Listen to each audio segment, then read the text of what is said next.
1992 ബാബരി മസ്ജിദിന്റെ ധ്വംസനം, അതിനു മുമ്പ് ഒരുപാട് സംഗതികളുണ്ട്.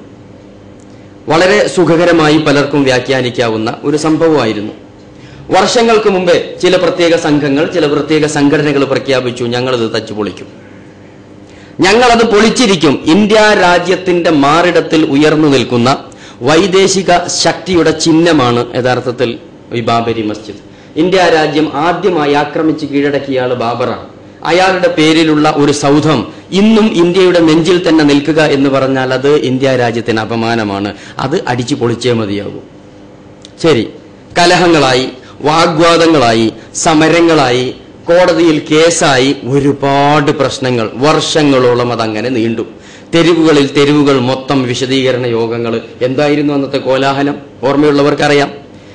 ദിവസേന പരിപാടികളാണ്. പല പ്രസ്ഥാനങ്ങളുടെയും പരിപാടികൾ ദിവസേന നടന്നുകൊണ്ടിരിക്കുന്നു. പള്ളി പൊളിക്കാൻ പാടില്ല. മതനായകന്മാർ, മതേതര നായകന്മാർ, സാഹിത്യ നായകന്മാർ എല്ലാവരും പറഞ്ഞു അത് പൊളിച്ചൂടാ. മതേതരത്വത്തിന്റെ ചിഹ്നമാണ് യഥാർത്ഥത്തിൽ ഇന്ത്യയിൽ നിലനിൽക്കുന്ന പള്ളികൾ, അതുപോലെ മറ്റ് മതവിഭാഗങ്ങളുടെ ആരാധനാലയങ്ങളൊക്കെ. അത് പൊളിക്കാൻ പാടില്ല. പക്ഷേ പൊളിക്കും എന്ന് പ്രതിജ്ഞയെടുത്തിരുന്ന ജനവിഭാഗം, ഹൈന്ദവ ഫാഷിസ്റ്റ് സംഘടനകൾ, അവരുറച്ചു നിന്നു. നിങ്ങൾ ലോകം തന്നെ ഇളകിയാലും ശരി, ഞങ്ങളത് പൊളിച്ചിരിക്കും എന്ന് പറഞ്ഞല്ലോ. എന്ത് തന്റെ ഇടത്തോടു കൂടിയാണ് അവർ പറഞ്ഞിരുന്നത് നോക്ക്. അതിനുവേണ്ടി എന്തൊക്കെ പ്രോഗ്രാമുകൾ അവര് നടപ്പിലാക്കി, എന്തൊക്കെ പദ്ധതികൾ അവർ ആസൂത്രണം ചെയ്തു എന്നതും നമ്മൾ അറിയേണ്ടതാണ്. അതും സുന്ദരമായ മതേതരത്വം വിളഞ്ഞു നിൽക്കുന്ന, ജനാധിപത്യം വിളഞ്ഞു നിൽക്കുന്ന ഒരു രാജ്യത്ത് ഒരു പ്രത്യേക വിഭാഗം ഒരു ലക്കും ലഗാനുമില്ലാതെ തോന്നിയതുപോലെ പ്രവർത്തിക്കാൻ തുടങ്ങുന്നു. ആ പ്രവർത്തനമാകട്ടെ നമ്മൾ ഈ വിശദീകരിച്ചു കൊണ്ടിരിക്കുന്ന ജനാധിപത്യ വിരുദ്ധമാണ്, മതേതരത്വത്തിനും വിരുദ്ധമാണ്. എങ്കിൽ നിലവിലിരിക്കുന്ന ഭരണകൂടമെങ്കിലും അവരെ വിലങ്ങിടാൻ വേണ്ടി ശ്രമിക്കേണ്ടതായിരുന്നു. പക്ഷെ അങ്ങനെ ഒന്ന് നടന്നത് നമ്മൾ കാണുന്നേയില്ല. അതാണ് ജനാധിപത്യത്തിന്റെ ഒരു കുഴപ്പം. ഇത്തിരിയെങ്കിലും പൊളിറ്റിക്കൽ സയൻസ് പഠിച്ച ആരെങ്കിലും ഉണ്ടെങ്കിൽ പെട്ടെന്ന് മനസ്സിലാകും. ജനാധിപത്യത്തിൽ നല്ലത് മാത്രമല്ല ഉള്ളത്, അതിൽ ചീത്തയായ ഒരുപാട് കാര്യമുണ്ട്. ഒരുപാട് ചീത്ത കാര്യമുണ്ട്. ജനാധിപത്യം ഉണ്ടാക്കിയവർ തന്നെ അത് എഴുതി വെച്ചിട്ടുണ്ട്. മെറിറ്റ്സ് ഉള്ളതുപോലെ ഡീമെറിറ്റ് ഉള്ള ഒരു ഭരണ സംവിധാനമാണ് ജനാധിപത്യം എന്ന് പറയുന്നത്. അതിനകത്ത് ഇങ്ങനെ പലതും നടന്നിരിക്കും. കൺട്രോൾ ചെയ്യാൻ ചിലപ്പോൾ പറ്റിയില്ല എന്നും ഇരിക്കാം. അതിന് ചില കാരണങ്ങളുണ്ട്. ഏതായിരുന്നാലും ഒരുപാട് പ്രശ്നങ്ങൾ ഉണ്ടാക്കി, ബുദ്ധിമുട്ടുകൾ ഉണ്ടാക്കി, ചില പ്രോഗ്രാമുകൾ സംഘടിപ്പിച്ചു. പള്ളി പൊളിക്കും എന്ന് പറഞ്ഞ് അവരിങ്ങനെ പോയിക്കൊണ്ടേയിരുന്നു. അതിന്റെ മുന്നോടിയായി പല സ്ഥലത്തും രഥമുരുട്ടലോ എന്തൊക്കെയോ ഉരുട്ടലോ നടന്നു, കലാപങ്ങൾ നടന്നു. നൂറുകണക്കിന് മനുഷ്യർ ഇതിന്റെ പേരിൽ പിടഞ്ഞു മരിക്കേണ്ടി വന്നു. അന്ന് ജനാധിപത്യ ഭരണകൂടങ്ങളും മതേതരത്വ സങ്കല്പങ്ങളും ഭംഗിയായി രാജ്യത്തുണ്ടായിരുന്നു. പക്ഷെ അവയ്ക്കൊന്നും ഒന്നും ചെയ്യാൻ സാധിച്ചിട്ടില്ല. കലാപങ്ങൾ നടന്നുകൊണ്ടേയിരുന്നല്ലോ, പോകുന്നു.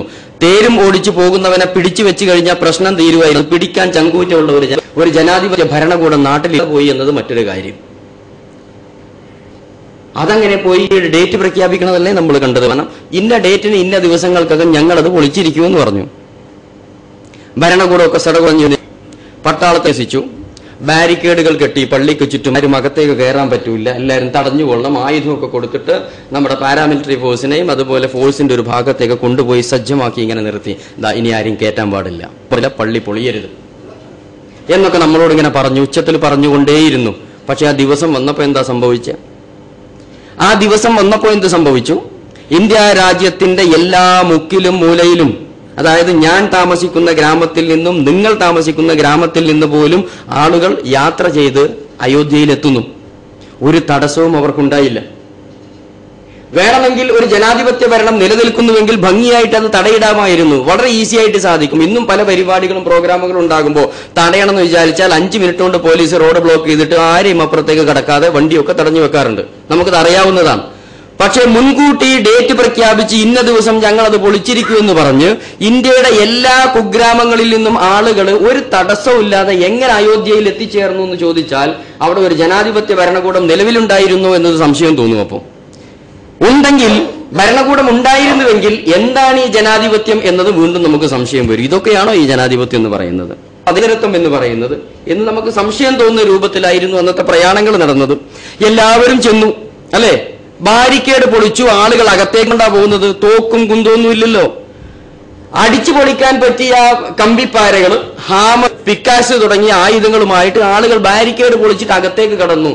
ഇത്രയും വലിയ ടൈറ്റ് സെക്യൂരിറ്റിക്കകത്ത് എങ്ങനെ ആള് കയറി എന്ന് ചോദിക്കാൻ പാടില്ല. അതാണ് ജനാധിപത്യം. മന്ത്രിമാരപ്പം എന്ത് ചെയ്തു, പട്ടാളം എന്ത് ചെയ്തു, പോലീസ് എന്ത് ചെയ്തു? ദിവസങ്ങളോളം അവിടെ ഇങ്ങനെ കശപിശ തന്നെ ആയിരുന്നില്ലേ? നിയന്ത്രിക്കാമായിരുന്നു വേണമെങ്കിൽ, അത്രയല്ലേ ആളുകളുള്ളൂ, നിയന്ത്രിക്കാമായിരുന്നു. അതിന് മാത്രം ശക്തി ഇന്ത്യയുടെ കയ്യിലുണ്ടല്ലോ. എന്നിട്ട് എന്തുകൊണ്ട് അത് സംഭവിച്ചില്ല? ഒന്നും സംഭവിച്ചില്ല. അത് സംരക്ഷിക്കുകയും അത് സുരക്ഷിതമാക്കി നിർത്തുകയും ഒക്കെ ചെയ്യേണ്ട ആളുകൾ ടിവിയും തുറന്നകത്തിരുന്നു. എന്വിടെ സംഭവിക്കുന്നു എന്നറിയാൻ വേണ്ടിയിട്ട് എല്ലാവരും ടിവിയും തുറന്നിട്ട് ഇങ്ങനെ ഇരുന്നു. പ്രധാനമന്ത്രി ഉൾപ്പെടെയുള്ള ആളുകൾ ആ ദിവസം ടി വി തുറന്ന് അതുകൊണ്ടേയിരുന്നു എന്നാണല്ലോ നമുക്കറിയാവുന്ന റിപ്പോർട്ട്. സത്യസന്ധമായ റിപ്പോർട്ട് അത് തന്നെയാണ്. അത് കണ്ടുകൊണ്ടേയിരുന്നു. ജനാധിപത്യ ഭരണമാണ്, മതേതരത്വമാണ് ഇന്ത്യ രാജ്യത്ത് വളർന്നു നിൽക്കുന്നത്. അതോ ഇവിടെ ഭയങ്കര പൂന്തോട്ടമാണ്, ഇവിടെ പരിലസിച്ചുകൊണ്ടിരിക്കുകയാണ്. വമ്പൻ പ്രസംഗങ്ങൾ കേട്ടാൽ നമ്മൾ ആ അന്തം വിട്ടുപോകും. എന്നിട്ട് ആളുകൾ പാഞ്ഞു കയറി. എത്ര പട്ടാളക്കാരെ തോക്കും കൊടുത്ത് നിർത്തിയിട്ടുണ്ടെന്ന് ചുറ്റുഭാഗത്തും. ഒരു വെടി അതിൽ നിന്ന് പൊട്ടിയോ? പൊട്ടിയില്ലല്ലോ. എന്തേ കാര്യം? ആളുകൾ പാഞ്ഞു കയറി. മണിക്കൂറുകൾ എടുത്ത്, എത്ര മണിക്കൂർ എടുക്കണം ഒരു പള്ളി പൊളിക്കണം? ഈ പിക്കാസും മറ്റേ ഹാമറും ഒക്കെ അടിച്ചിട്ടാണല്ലോ ഇത് തകർത്ത് പൊളിക്കുന്നത് അല്ലേ? അതിന്റെ ഓരോ കുബ്ബകൾ ഇങ്ങനെ നിലത്ത് വീഴുമ്പോൾ അത് ടി വിയിലൂടെ കണ്ടുകൊണ്ടിരിക്കുക. ലോകത്തുള്ള എല്ലാ ടി വി ചാനലിന്റെ ആളുകളെയും ക്യാമറ സഹിതം വിളിച്ചു വരുത്തിയിട്ടാണ് പള്ളി തല്ലി പൊളിച്ചുകൊണ്ടിരിക്കുന്നത്. അതുകൊണ്ട് എല്ലാവർക്കും കാണാൻ പറ്റി, ലോകത്തിന്റെ എല്ലാ മൂലയിലും, പ്രത്യേകിച്ച് ഗൾഫ് ഏരിയയിൽ. നാട്ടിൽ വിവരം അറിയുന്നതിന് മുമ്പ് ഇവിടുന്ന് വിളിച്ചിട്ടാ പറയുന്നത് പള്ളിയുടെ അത് പൊളിയുന്നുണ്ടല്ലോ. അപ്പോഴാണ് നാട്ടിലുള്ള ആളുകൾക്ക് വിവരം കിട്ടുന്നത് എങ്ങനെ സംഭവിക്കുന്നുണ്ട്. ലോകത്ത് മുഴുവൻ ടി വി ചാനലുകാരൻ അത് കാണിച്ചുകൊണ്ടേയിരുന്നു. എവിടെ? ഇന്ത്യ രാജ്യത്തുനിന്ന് ഭരണം ഉണ്ടായിരുന്നു? സംശയിച്ചു പോകും. ജനാധിപത്യം നിലവിലുണ്ടായിരുന്നോ? മതേതരത്വം നിലവിലുണ്ടായിരുന്നുവോ? ന്യൂനപക്ഷത്തിന്റെ സുരക്ഷയ്ക്ക് വേണ്ടി വാദിക്കുന്ന രാഷ്ട്രീയ പാർട്ടി മറ്റേതെങ്കിലും സംഘങ്ങളോ സംഘടനകളോ നിലവിലുണ്ടായിരുന്നോ? പക്ഷെ ആ സമയത്ത് ഇവരൊക്കെ എവിടെ പോയിരുന്നു? ഇവരെന്ത് ചെയ്തു? അല്ലെങ്കിൽ എന്തുകൊണ്ട് ഇവർക്കൊന്നും ചെയ്യാൻ പറ്റിയില്ല? അധികാരം കയ്യിലുണ്ടായിട്ടും ഒന്നും ചെയ്യാൻ പറ്റാതിരുന്നത് എന്താ? മണിക്കൂറുകൾ എടുത്തു. ഒരു കുബ്ബ അടിച്ചു പൊളിക്കാൻ 3 മണിക്കൂറോ 4 മണിക്കൂറൊക്കെയാണ് സമയം എടുക്കുന്നത്. അത്രയും ടൈം എടുത്തിട്ടാണ് അടിച്ചു പൊളിച്ചത്. അടിച്ചു പൊളിച്ചിട്ട് ഒരു ഇഷ്ടിക പോലും ബാക്കിയില്ലാതെ പൊടിയാക്കി നല്ല ഗ്രൗണ്ടാക്കി അവിടെ ഒരു താൽക്കാലിക ക്ഷേത്രവും പണിതിട്ടാണ് ഇവർ പിന്തിരിഞ്ഞു പോയത്. അറിയാം ഇവരെങ്ങനെ പിന്തിരിഞ്ഞു പോയതിന്റെ ചെലവിൽ തീവണ്ടിയിലായിരുന്നു ഇവരവരുടെ നാട്ടിലേക്ക് പോയത് എന്നതും വെളിപ്പെടുത്തപ്പെട്ട ഒരു സംഗതിയാണല്ലോ. യഥാർത്ഥത്തിൽ ഇന്ത്യ രാജ്യത്ത് ഒരു ഭരണമുണ്ടോ? നിങ്ങളൊന്ന് പറയാം.